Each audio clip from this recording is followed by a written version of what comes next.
ప్రజలారా, మా YouTube channel, నా పేరు రాజు. సీఎం రేవంత్ రెడ్డి గారు తెలంగాణ ప్రజాపాలన దినోత్సవంలో పబ్లిక్ గార్డెన్స్లో జరిగిన సదస్సులో మాట్లాడుతూ ఏమిరంటే తెలంగాణ గురించి, తెలంగాణ యొక్క పరిస్థితిని గురించి కూడా మన రేవంత్ రెడ్డి గారు మాట్లాడుతున్నారు. ఏమిరంటే గత ప్రభుత్వంలో చాలా విధానాలు చేయక బీఆర్ఎస్ ప్రభుత్వంలో మొత్తము సరిగా పరిపాలన చేయక అన్ని విధాల ఇబ్బంది పెట్టారు. మేము వచ్చిన తర్వాత అభివృద్ధిలో దూసుకుపోతున్నామని చెప్పారు. గత ప్రభుత్వంలో రాష్ట్రంలో గంజాయి ఇష్టప్రకారం చేశారు. మేము వచ్చిన తర్వాత దాన్ని అరికెట్టామనేది కూడా చెప్తున్నారు. ఇంకా ఏం చెప్తున్నారంటే గత ప్రభుత్వంలో హైదరాబాదును గేట్వే ఆఫ్ డ్రగ్స్గా మార్చారు. ఆ భూతాన్ని కూకటవేలుతో పెకిలించేందుకే మేము ఈగల్ ఫోర్స్ తీసుకొచ్చాం. ఎవరి మిత్రులైనా బంధువులైనా వదలం. రాష్ట్రాన్ని గంజాయి డ్రగ్స్ రహితం చేస్తాం. అక్కసుతో ఫ్యూచర్ సిటీని అడ్డుకుంటున్నారు. విద్యనే మనందరినీ విజయానికి వజ్రాయుధం. ఇంద్రమ్మ ఇండ్లు, పేదల ఆత్మగౌరవ పత్రికలు. డిసెంబర్ 9న తెలంగాణ రైజింగ్ 2047 ప్రణాళిక ప్రకటిస్తాం. మేధావులు సూచనలు సలహాలు ఇవ్వాలి.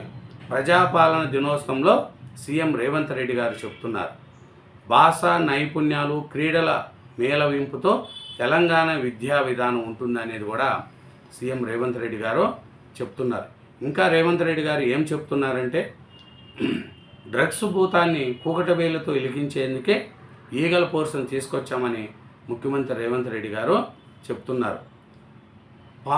ఫామ్ హౌస్లను డ్రగ్స్ గంజాయిలకు కేంద్రాలుగా మార్చితే ఎంతటి వారైనా ఫామ్ హౌస్లో ఉన్న ఏ బొక్కలో దాక్కున్నా లాక్కొచ్చి కటకటాలా వేస్తామని హెచ్చరించారు. చూడండి, ఫామ్ హౌస్లో గంజాయి కానీ ఏదైనా కానీ ఉంటే ఫామ్ హౌస్లో దాక్కున్నా లాక్కొచ్చి లోపలేస్తామని సీఎం రేవంత్ రెడ్డి గారు చెప్తున్నారు.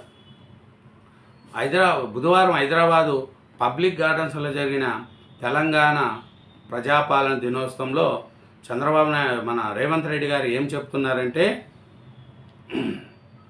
ఫామ్ హౌస్లను డ్రగ్స్ గంజాయికి కేంద్రాలుగా మార్చితే ఎంతటి వారైనా ఫామ్ హౌస్లో ఉన్న బొక్కలో దాక్కున్నా లాక్కొంచి కటకటాలా వేస్తామని హెచ్చరించారు. చూడండి, ఇటీవల 138 దేశాలు పాల్గొన్న వరల్డ్ పోలీస్ సదస్సు మాదక ద్రవ్య నియంత్రణ కేటగిరీలో హైదరాబాదు నార్కోటిక్స్ చూడండి ఎన్ఫోర్స్మెంట్ విభాగం ప్రథమ బహుమతి అందుకోవడం మనకు గర్వకారణంగా ఉండేది కూడా రేవంత్ రెడ్డి గారు చెప్తున్నారు. ఇంకేమంటే ఎవరి మిత్రులన్నా ఎవరి బంధువులున్నా వదిలేది లేదు. రాజకీయాల్లో హోదాలున్నా వారికి బంధువులు ఉండొచ్చు, బంధువులకు ఫామ్ హౌస్లు ఉండొచ్చు. కానీ ఆ ఫామ్ హౌస్లను డ్రగ్స్ కేంద్రాలుగా మారిస్తే దందా చేస్తామంటే ఎంతటి వారినైనా మా ప్రభుత్వం కఠినంగా శిక్షిస్తుందని రేవంత్ రెడ్డి గారు చెప్తున్నారు. ఇంకా ఏం చెప్తున్నారంటే గేమ్ చేంజర్గా తెలంగాణ రైజింగ్ 2047 అంటున్నాడు. తెలంగాణ రైజింగ్ 2047 ప్రణాళిక రాష్ట్ర అభివృద్ధికి గేమ్ చేంజర్గా నిలుస్తుందని, అందుకు సంబంధించిన డాక్యుమెంట్లు సిద్ధం చేస్తున్నామని సీఎం రేవంత్ రెడ్డి గారు చెప్పారు. తెలంగాణ అభివృద్ధిలో భాగస్వాములు కావాల్సుకునేవారు మేధావులు ప్రణాళిక కోసం సలహాలు సూచనలు ఇవ్వాలని, డిసెంబర్ 9 నాటికి ప్రణాళిక ప్రజలకు అందిస్తామని, అది తెలంగాణ ముఖచిత్రాన్ని మార్చబోతుందని చెప్పారు. ఇంకా ఏం చెప్తున్నారంటే రాచరికానికి గోరీ కట్టి ప్రజాపాలన వచ్చిన రోజు, తెలంగాణలో రాజకీయానికి గోరీ కట్టి ప్రజాపాలనకు హారత పట్టిన రోజు సెప్టెంబర్ 17 అని సీఎం రేవంత్ రెడ్డి గారు పేర్కొన్నారు. అణచివేత, పెత్తందారీతనం, నియంతృత్వం, బానిసత్వం సంఖ్యలను బద్దలు కొట్టి స్వేచ్ఛకు ఊపిరిపోయడానికి వందలాది మంది ప్రాణత్యాగం చేశారని గుర్తు చేశారు.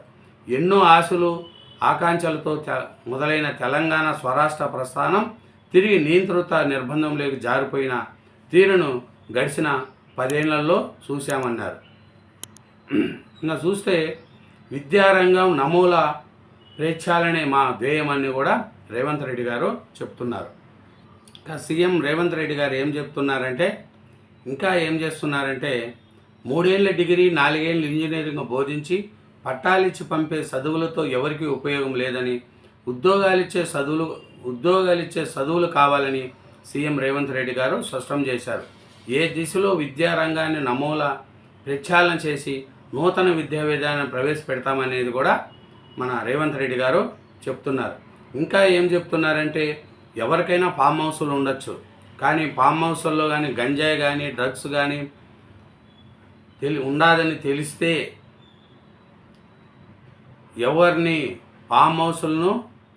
ఎవరిని వదలము. ఫామ్ హౌస్ల్లో లాక్కొచ్చి లోపలేస్తామని రేవంత్ రెడ్డి గారు చెప్తున్నారు. ఫామ్ హౌస్లో ఉన్న వాళ్ళు ఫామ్ హౌస్లో కానీ డ్రగ్స్ కానీ గంజాయి కానీ అమ్మితే ఫామ్ హౌస్లో దాక్కున్న వారిని కూడా లాక్కొచ్చి లోపలేస్తామనేది కూడా సీఎం రేవంత్ రెడ్డి గారు హెచ్చరిస్తున్నారు. అలాగే తెలంగాణలో విద్యారంగంలోనూ ప్రక్షాళన చేస్తున్నామని చెప్తున్నారు. ఏమరంటే తెలంగాణ విజన్ డాక్యుమెంట్స్ 2047లో తెలంగాణ విద్యా విధానానికి చోటు కల్పిస్తామని కూడా వెల్లడించారు. ప్రస్తుత విద్యా విధానంలో భాష ఉన్న వారి దగ్గర జ్ఞానం లేదు, జ్ఞానం ఉన్న చోట భాష లేదు, రెండూ ఉన్న చోట నైపుణ్యం లేదు. ఇంకపై ఈ మూడింటిని కలబోతగా విద్య ఉండాలనేది కూడా రేవంత్ రెడ్డి గారు చెప్తున్నారు. ఇంకా ఏమరంటే రేవంత్ రెడ్డి గారు ఏం చెప్తున్నారంటే, విద్యా కమిషన్ ఇతర భాగస్వాములతో విస్తృత సంప్రదింపులు జరిపామని, విద్యార్థి కేంద్రంగా బోధన ఉండాలన్నది తమ అభిప్రాయమని చెప్పారు. ఇంకా ఏం చెప్తున్నారంటే మన సీఎం రేవంత్ రెడ్డి గారు, ఎవరైనా సరే ఏమరంటే గత ప్రభుత్వంలో హైదరాబాదును గేట్వే ఆఫ్ డ్రగ్స్గా మార్చారు. ఆ భూతాన్ని కూకటవేలతో పికిలించేందుకే మేము ఈగల ఫోర్స్ తీసుకొచ్చాము. ఎవరు మిత్రులైనా బంధువులైనా వదలం. రాష్ట్రాన్ని గంజాయి డ్రగ్స్ రహితంగా చేస్తాం. అక్కసుతో ఫ్యూచర్ సిటీని అడ్డుకుంటున్నారు. విద్యనే మనందరి విజయానికి వజ్రాయుధం. ఇంద్రమీన్ల పేదల ఆత్మగౌరవ పత్రికలు. డిసెంబర్ 9న తెలంగాణ రైజింగ్ 2047 ప్రణాళిక ప్రకటిస్తాం. మేధావులు సూచనలు సలహాలు ఇవ్వాలి. ప్రజాపాలన దినోత్సవంలో సీఎం రేవంత్ రెడ్డి గారు చెప్తున్నారు. సీఎం రేవంత్ రెడ్డి గారు అదే చెప్తున్నారు. తెలంగాణ అంటే గుర్తింపు ఉండాలి, డెవలప్మెంట్ ఉండాలి. గంజాయి డ్రగ్స్ అట్లాంటి వాటిని ప్రోత్సహించము. అలాంటి చేసే వాళ్ళని బంధువులైనా ఎవరైనా వదలము. ఫామ్ హౌస్ల్లో గంజాయి కానీ డ్రగ్స్ కానీ వాడితే లాక్కొచ్చి లోపలేస్తామనేది కూడా రేవంత్ రెడ్డి గారు చెప్తున్నారు. ప్రజాపాలనలో విద్యను కూడా మార్పులు చేస్తాం. నైపుణ్యము, నాణ్యత, భాష అన్నీ కలమేసిగా ఉండేట్టుగా విద్యను ప్రోత్సహిస్తామని చెప్తున్నారు. ఇంకా రేవంత్ రెడ్డి గారు తెలంగాణ అభివృద్ధి కోసం ఎవరు సలహాలు ఇచ్చినా కూడా మేము తీసుకుంటామని సీఎం రేవంత్ రెడ్డి గారు చెప్తున్నారు. గన్ పార్కులో తెలంగాణ అమరవీరుల స్తూపం వద్ద నివాళులు అర్పించిన రేవంత్ రెడ్డి గారు తర్వాత ప్రజాపాలనపై మాట్లాడుతూ ఏం చెప్తున్నారంటే, హైదరాబాదులోని పబ్లిక్ గార్డెన్లో జరిగిన తెలంగాణ ప్రజాపాలన దినోత్సవంలో రేవంత్ రెడ్డి గారు ఈ విషయాలన్నీ వెల్లడించారు. Thank you very much. ఛానల్ను సబ్స్క్రైబ్ చేయండి, నా వీడియోను లైక్ చేయండి. Thank you.